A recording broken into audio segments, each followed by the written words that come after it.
हमारी महत्व बुद्धि देह में है, भोगों में है। अगर हम कहीं किसी संत महात्मा या जिनकी प्रतिष्ठा है, यश है, कीर्ति है, हम वहाँ कहीं संयोगवशात पहुँच भी गए, पुण्यवशात या कृपावशात, तो हमारी महत्व बुद्धि शरीर पर होने के कारण, भोगों में होने के कारण हम बस इतना चाहते हैं कि हमारी वर्तमान में आई हुई समस्या का समाधान हो जाए। कितने हम अज्ञानी हैं। ये वर्तमान की समस्या अगर सुलझ गई तो क्या हम समस्या रहित हो जाएंगे?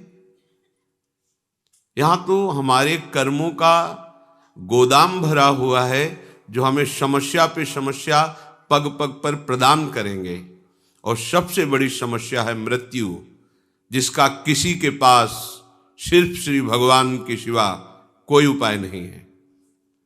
इस समस्या का समाधान न किसी सिद्ध के पास है, न किसी मनुष्य के पास है, न किसी देवता के पास है, न किसी अन्य लोकपालों के पास है। अगर कोई इस जन्म संसार चक्र से मुक्त कर सकता है, वे एकमात्र विश्वेश्वर पादाम्बुज दीर्घ नौका, दूसरे की सामर्थ्य नहीं है। प्रियालाल का साक्षात्कार करने की योग्यता खो देता है। ये सिद्धियां क्या, अणिमादिक सिद्धियां जो भगवान के पास है, उनको भी वो स्वीकार नहीं करता। वेद शास्त्रों का चरम लक्ष्य, वो मोक्ष को भी स्वीकार नहीं करता। दीयमानम न गृहणंति बिना मत सेवनम जनाहा, वो पिट जाएगा, भूखा रह जाएगा, अपमान सह लेगा, हर परिस्थिति को सह लेगा, लेकिन अपने भजन का प्रयोग केवल भगवत प्रसन्नता के लिए करेगा। छोटी मोटी ये बातें हैं। प्रियालाल के चरणारविंद की प्रेम लक्षणा भक्ति प्राप्त करने की लक्ष्य वाला उपासक ऐसी सामर्थ्य रखता है कि देवराज इंद्र भी उसके सामने नहीं बात कर सकते, पर वो एक साधारण आदमी के द्वारा की हुई अपमान को अमृत के समान समझकर मुस्कुरा के चल देगा। वो प्रतिकूलता नहीं पैदा करेगा उसके अपने तप से। जो नीच पुरुषों द्वारा की हुई अपमान को भी सह जाते हैं, वो महापुरुष होते हैं, साधारण की क्षमता नहीं। ये मार्ग है सम्मानम कल्याति घोर गरलम नीचापमानम सुधा, श्री राधा मुरली धरो भज सके वृंदावन मां त्यज, एक कदम भी वृंदावन से बाहर मत जाओ। हे मित्र, सम्मान को घोर विष के समान समझो, नीच पुरुषों द्वारा की हुई अपमान को अमृत के समान समझकर राधा माधव का निरंतर भजन करो।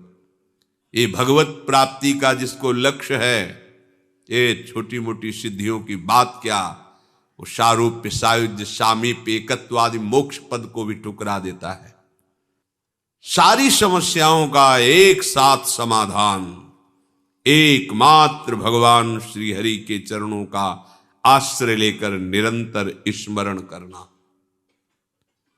निरंतर स्मरण। यस्य स्मरण मात्रेण जन्म संसार बंधनात् विमुच्यते नमस्तस्मै विष्णवे प्रभु विष्णवे। जिनकी स्मृति संसार चक्र से मुक्त कर देती, हो गया समस्त समस्याओं का समाधान। जो ज्ञान समुद्र हैं, बल समुद्र हैं, वैभव समुद्र हैं, प्रेम समुद्र हैं, सर्वत्र हैं, सर्वशक्तिमान हैं, सर्वसुहृद हैं, ऐसे प्रभु के चरणों का आश्रय, उनकी बात न मानकर ये छोटी मोटी बातों में अपने जीवन को बर्बाद कर देना है। अमृत कुंड में पड़े हो और उसको पी नहीं रहे हो, और बाहर छोटे छोटे तालाब, छोटी छोटी ओश कण की बूंदों से अपनी प्यास बुझाना चाहते हो। देखो कैसी मूढ़ता है। पानी में मीन पियासी, मुझ सुन सुन आवे हासी, आनंद सिंधु मध्य तव वासा। आनंद समुद्र में वास करते हो, प्यासे मर रहे हो, हंसी आ रही है, सुन सुन आवे हासी। सावधान। महत्व बुद्धि केवल प्रभु में और उनके वचनों में। ये किसी बिरले भाग्यवान के हृदय में बात ठहरेगी, सबके नहीं, सबकी क्षमता नहीं है। इस बात को स्वीकार कर सके, इस बात की क्षमता नहीं है, साक्षात्कार कर सके, ये तो बहुत आगे की बात है। आज हम भागे घूम रहे हैं केवल कामनाओं की पूर्ति, कोई हमारी कामना की पूर्ति कर दे, किसी में सामर्थ्य नहीं है। तुम्हारा कर्म ही तुमको सुख देगा, तुम्हारा कर्म ही तुमको दुख देगा। अगर इस कर्म प्रपंच से कोई मुक्त कर सकता है तो एक सिर्फ है श्री हरि, दूसरा कोई नहीं है। कहीं किसी को कुछ भी प्राप्त है तो एक अंश में उसी से प्राप्त है। सीधे तुम हरि के अंश हो, हरि से जुड़ो, हरि के चरणों का आश्रय लेकर उनका चिंतन करो, कृतकृत्य हो जाओगे, दूसरों को आनंद प्रदान करने वाले बन जाओगे। ये भागना बंद हो जाएगा। पर कौन सुनता है बात? आसक्ता ज्ञान में, अविद्या में, इंद्रियों के भोगों में मारा घूम रहा है। क्या करूं, कैसे सुखी हो जाऊं, समझ में नहीं आ रहा। भगवान समझा रहे हैं, समझ जाओ, सबसे बड़े वैभव संपन्न हो जाओगे। अभी आपको लगता है कि वैभव किसे कहते हैं? ये मायाकृत वैभव को वैभव नहीं कहते, ये तो स्वप्न का वैभव है। सच्चिदानंद वैभव के अधिकारी हो जाओगे।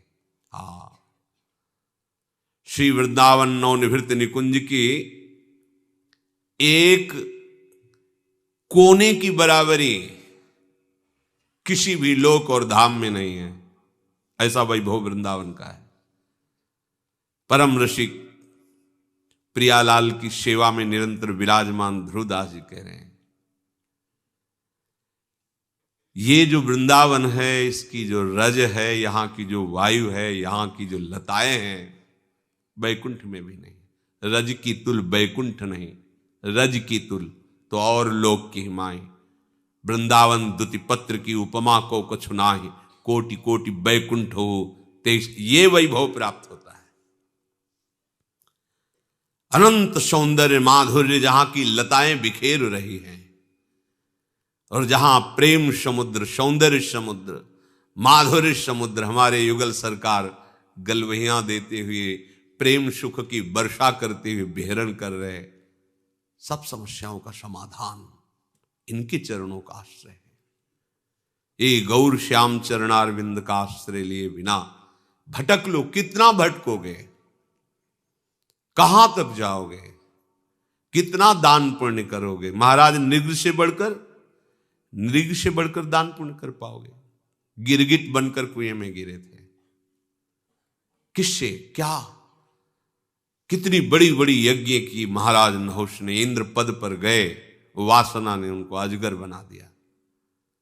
एकमात्र समस्या का समाधान श्री हरि है। भूलो मत और भटको मत।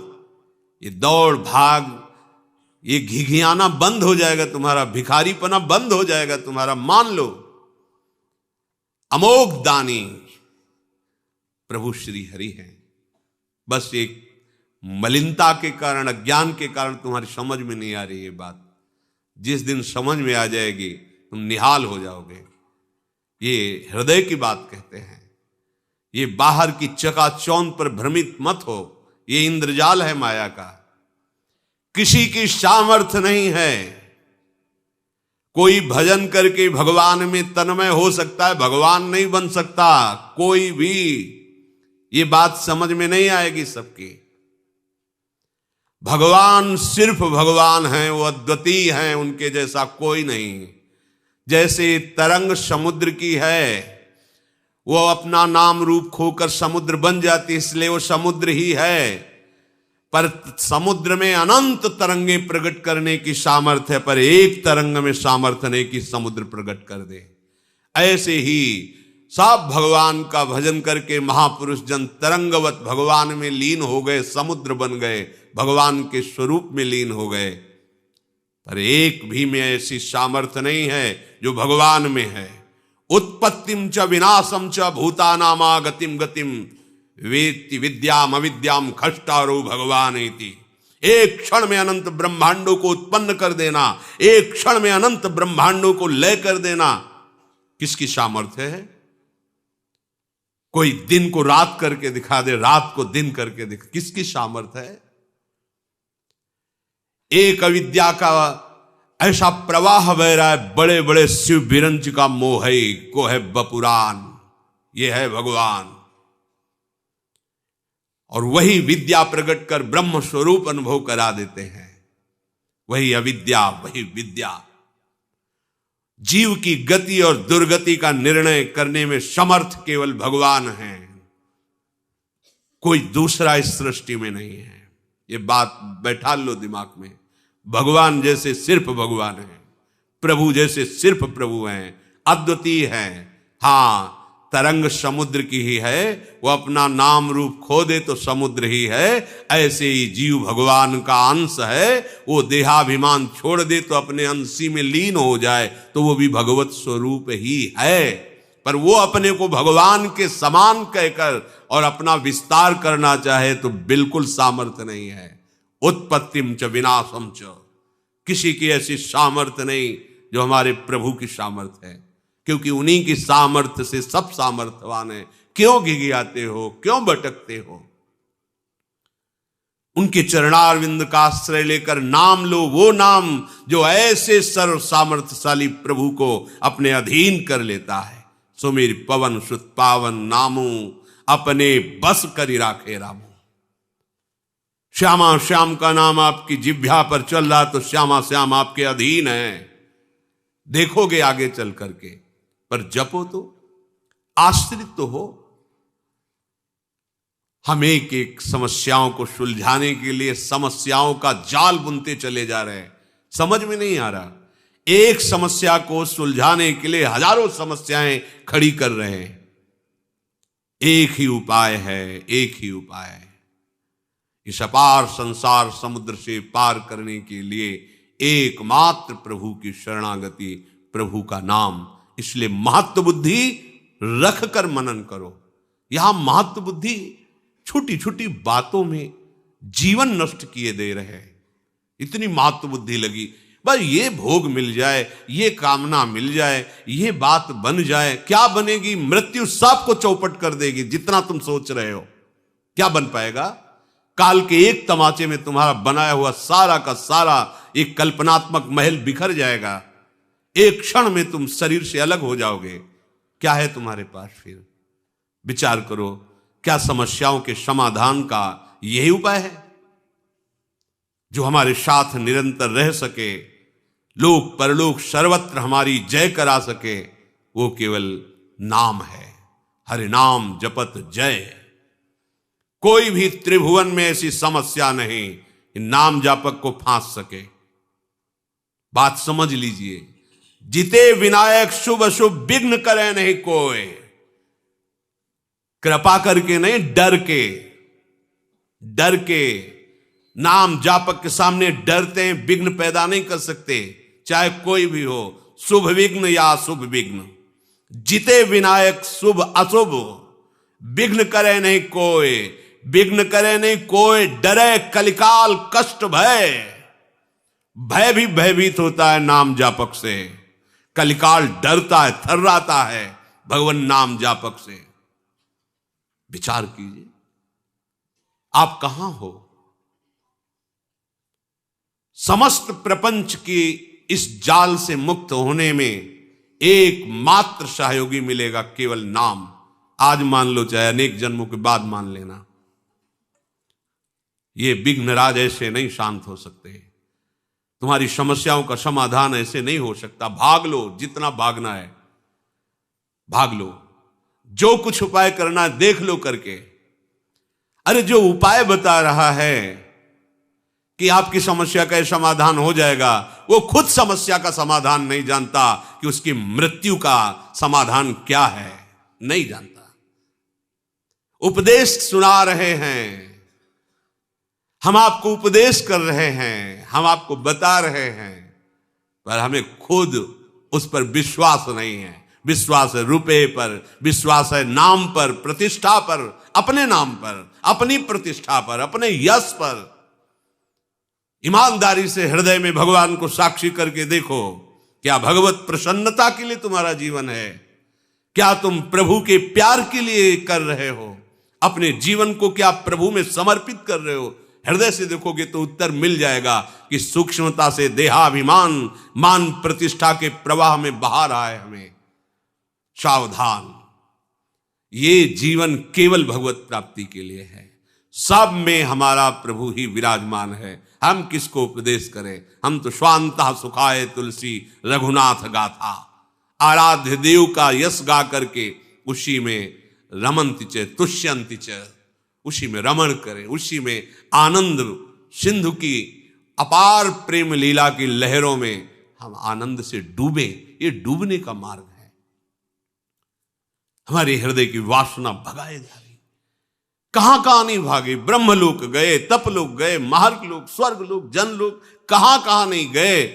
क्या क्या नहीं बने, क्या क्या नहीं भोगा, क्या क्या नहीं पाया।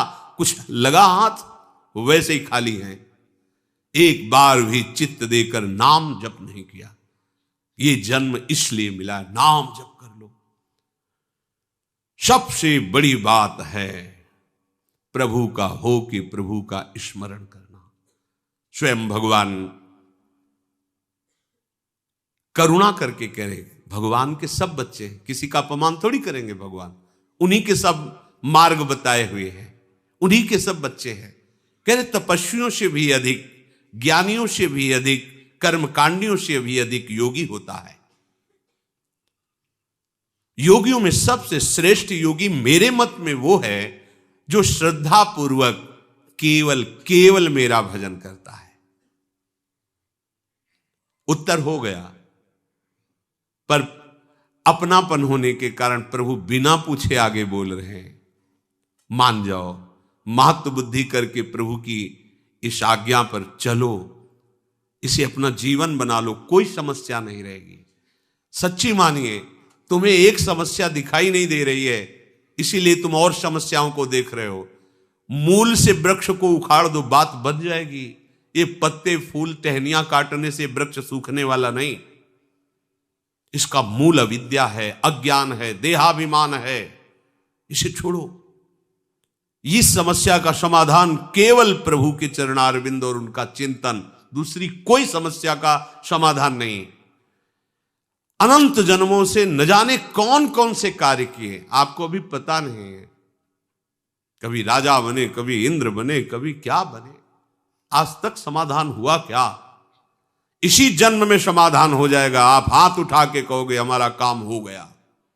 आप करो, तो जो प्रभु आज्ञा कर रहे हैं वैसा करो। इसी जन्म में आप ऐसे निहाल हो जाओगे। मम